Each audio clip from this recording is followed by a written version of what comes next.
Welcome to the channel movies allrounder. आज मैं explain करने जा रही हूँ मूवी डीप ब्लू सी। ये एक शार्क सर्वाइवल मूवी है। मूवी के स्टार्ट में हम डॉक्टर सुजैन को देखते हैं जो फार्मास्यूटिकल इंडस्ट्री के लिए काम करती थी। वो डिजीज़ ख़त्म करने के लिए रिसर्च पर काम कर रही होती है। कंपनी के ऑनर फ्रैंकलिन सुजैन को बुलाते हैं और उसे ये रिसर्च ख़त्म करने को कहते हैं क्योंकि अब तक उनके हाथ कोई रिजल्ट नहीं आया और उस रिसर्च में बहुत ज़्यादा पैसा भी लग चुका है। तो सुजैन उनसे 2 दिन का टाइम मांगती है और कहती है कि 2 दिन बाद रिजल्ट आपके हाथ में होगा। अब सुजैन अपने हेड फ्रैंकलिन को रिसर्चिंग स्पॉट पे लेकर जाती है जो समंदर के बीचों बीच बना हुआ होता है। फ्रैंकलिन को मरीन जेनिस्ट वेलकम करती है और उन्हें सारी रिसर्च फैसिलिटीज़ दिखाती है।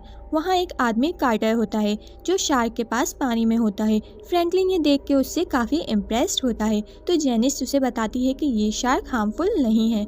हम जिस शार्क्स पर रिसर्च कर रहे हैं उन्हें अलग पूल में रखा गया है और वो माको शार्क्स हैं और साइज़ में भी बहुत बड़ी हैं। वहाँ से कुछ लोग जा रहे होते हैं तो जेनिस्ट फ्रैंकलिन को बताती है कि वीकेंड पे कुछ लोग घर चले जाते हैं और कुछ लोग काम के लिए यहीं रुकते हैं। जेनिस्ट फ्रैंकलिन को बताती है कि यहाँ अंडर वाटर 3 लेवल्स हैं। फर्स्ट पे क्रू मेंबर्स रहते हैं, सेकंड पे लैब है और थर्ड पे एयरलॉक फैसिलिटी बनाई गई है जहां हम शार्क्स पे एक्सपेरिमेंट करते हैं। अब सुजैन जो एक्सपेरिमेंट कर रही थी, शार्क के दिमाग में एक प्रोटीन होता है। अगर शार्क बूढ़ी भी हो जाती है तो ना ही उसकी आईसाइट सीख होती है और ना ही वो वीक होती है। लेवल 1 पे हमें एक कुक दिखाया जाता है जो सबके लिए डिनर रेडी कर रहा था और कार्टर जब शार्क्स को खाना देने के लिए जाता है तो वो देखता है कि 2 बड़ी शार्क्स एक छोटी शार्क को खा रही होती हैं।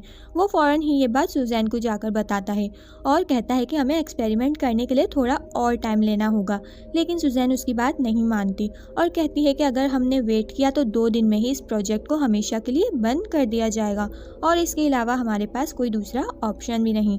कंट्रोल रूम की हेड देखती है कि आज का मौसम बहुत ख़राब होने वाला है और तूफान बनने के भी चांसेस हैं।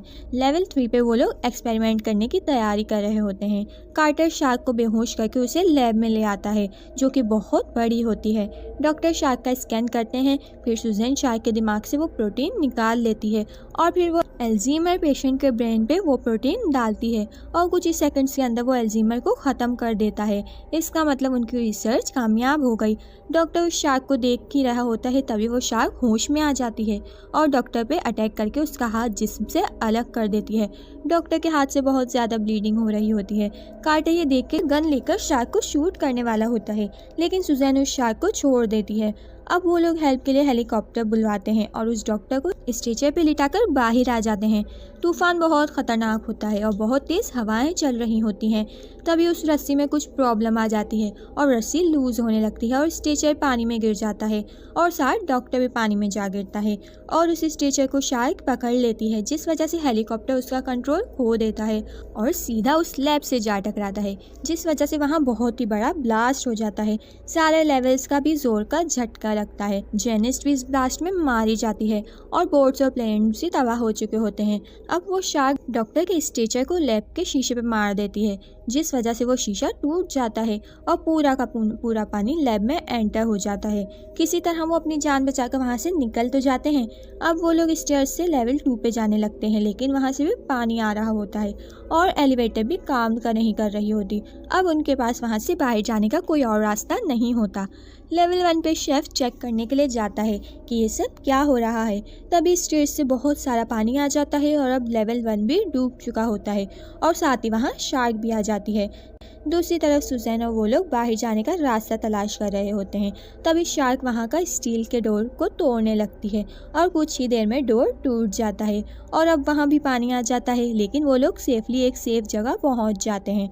फ्रैंकलिन को समझ नहीं आ रहा होता कि ये शार्क ये सब कैसे कर सकती हैं और कार्टर को भी इस बारे में कुछ पता नहीं था। तो फ्रैंकलिन सुजैन को सब सच सच बताने को बोलता है तो सुजैन बताती है कि शार्क का दिमाग छोटा था तो मैंने और डॉक्टर ने इलीगली तौर पर उसके दिमाग का साइज़ बड़ा किया ताकि हम शार्क से ज़्यादा प्रोटीन निकाल सकें, लेकिन उसके साइड इफ़ेक्ट्स की वजह से ये शार्क कुछ ज़्यादा ही इंटेलिजेंट हो गई है। लेवल 1 पे शार्क कुक का पीछा करने लगती है तो वो किचन में जाकर एग्स उठाकर शेल्फ पे चढ़ जाता है और वहाँ उसका पैरेट भी आ जाता है। को अपने पैरेट को पास बुलाने लगता है तभी उसकी आवाज़ सुन के शार्क उसे भी खा जाती है और शेल्फ अनबैलेंस होने की वजह से साथ कुक भी नीचे गिर जाता है। अब शार्क कुक के पीछे आने लगती है तो वहाँ रखे ओवन में छुप जाता है। तो शार्क उस ओवन पे अटैक करके उसका ग्लास तोड़ने लगती है, जिस वजह से ओवन की गैस भी ऑन हो जाती है। तो वो कुक एग से ऊपर का हिस्सा तोड़कर वहाँ से बाहर आ जाता है और वहाँ से दूर चला जाता है और अपने पास रखे लाइटर को ऑन करके ओवन की तरफ फेंक देता है और वहाँ ब्लास्ट हो जाता है और साथ शार्क के टुकड़े टुकड़े हो जाते हैं। वहाँ वो लोग वहाँ से बाहर निकलने के लिए सबमरीन की तरफ जाते हैं, लेकिन वहाँ पहुंचकर वो लोग देखते हैं कि ब्लास्ट की वजह से सबमरीन भी टूट चुका है। ठंड से बचने के लिए वो लोग डाइविंग सूट पहन लेते हैं। अब टॉम उन्हें बताता है कि यहाँ से बाहर जाने का एक रास्ता है, लेकिन अगर इससे खोला तो पूल का पानी भरता जाएगा क्योंकि ये जगह एयरलॉक है। तो सुजैन उसे वो डोर खोलने से मना करती है क्योंकि पानी का लेवल बढ़ने से वहाँ शार्क्स भी आ सकती हैं और इस बात पे टॉम और सुजैन की बहस हो जाती है। तो फ्रैंकलिन उनसे कहता है कि तुम लोग एक टीम की तरह काम करो और पीछे से शार्क आकर फ्रैंकलिन को मुंह में लेकर पानी में चली जाती है और दोनों शार्क उसे खा जाती हैं। ये देख के सब बहुत ज़्यादा डर जाते हैं और टॉम वो डोर ओपन करता है और एयर अनबैलेंस होने की वजह से पूल का पानी तेज़ी से बाहर आने लगता है और वो लोग उस रास्ते से अंदर जाकर डोर बंद कर देते हैं और स्टेयर से ऊपर जाने लगते हैं, लेकिन शार्क भी उस डोर को तोड़ के अंदर आ जाती है और उनका पीछा करने लगती है। कार्टर लेवल 2 का डोर खोलने लगता है ताकि पानी वहां चला जाए और शार्क ऊपर ना आ सके। फिर वो लोग लेवल 1 की तरफ चढ़ने लगते हैं, लेकिन तभी स्टेयर्स टूट जाती हैं और जेनिस पानी में गिर जाती है। कार्टर उसे बचाने भी जाता है, लेकिन शार्क उसे भी खा जाती है। अब स्टेयर्स टूट जाने की वजह से वो लोग ऊपर नहीं पहुंच पाते। तभी लेवल 1 के डोर पे कुक आ जाता है और उन्हें ऊपर खींच लेता है।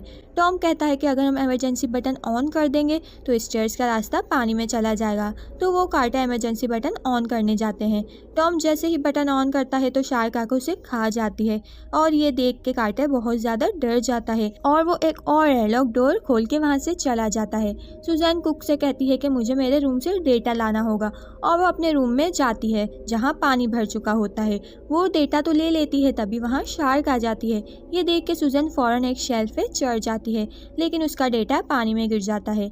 अब शार्क उस पर अटैक करने लगती है तो सुजैन वहाँ लगा इलेक्ट्रिक वायर निकाल के शार्क के मुंह में डाल देती है और इलेक्ट्रिक शॉक लगते ही शार्क वहीं मर जाती है, लेकिन साथ ही सुजैन का सारा डेटा भी जल जाता है। वहाँ कार्टर लेवल 1 पे आ जाता है। टॉम को साथ ना देखकर कुक समझ जाता है कि वो भी शार्क का शिकार बन गया है। अब वो लोग चैम्बर में जाकर पानी को ऑन कर देते हैं, जिससे चैम्बर में पानी भरने लगता है। पानी भरने से वो लोग सरफेस तक पहुंच जाते हैं और बाहर आ जाते हैं। तभी शार्क उस कुक का पाँव पकड़ लेती है, लेकिन कुक हार नहीं मानता और अपने लॉकर से शार्क की आंख फोड़ देता है।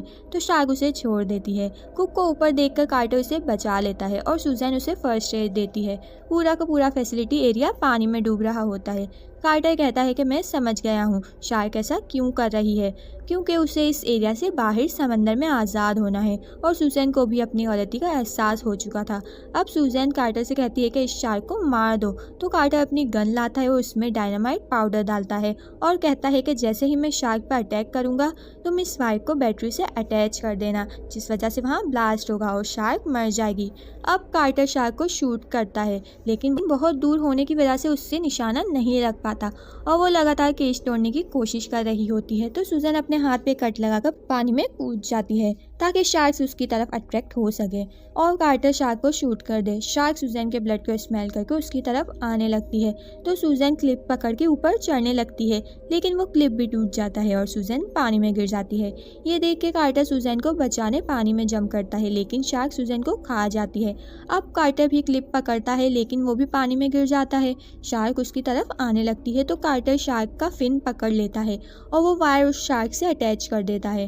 तब तक कुक भी गन तक पहुंच जाता है तो कार्टर वायर को बैटरी से कनेक्ट करने को कहता है। शार्क भी केज तोड़ के बाहर जाने लगती है और कार्टर केज को पकड़ लेता है और कुक वायर को बैटरी से कनेक्ट करता है तो वहाँ ब्लास्ट हो जाता है और शार्क भी मारी जाती है।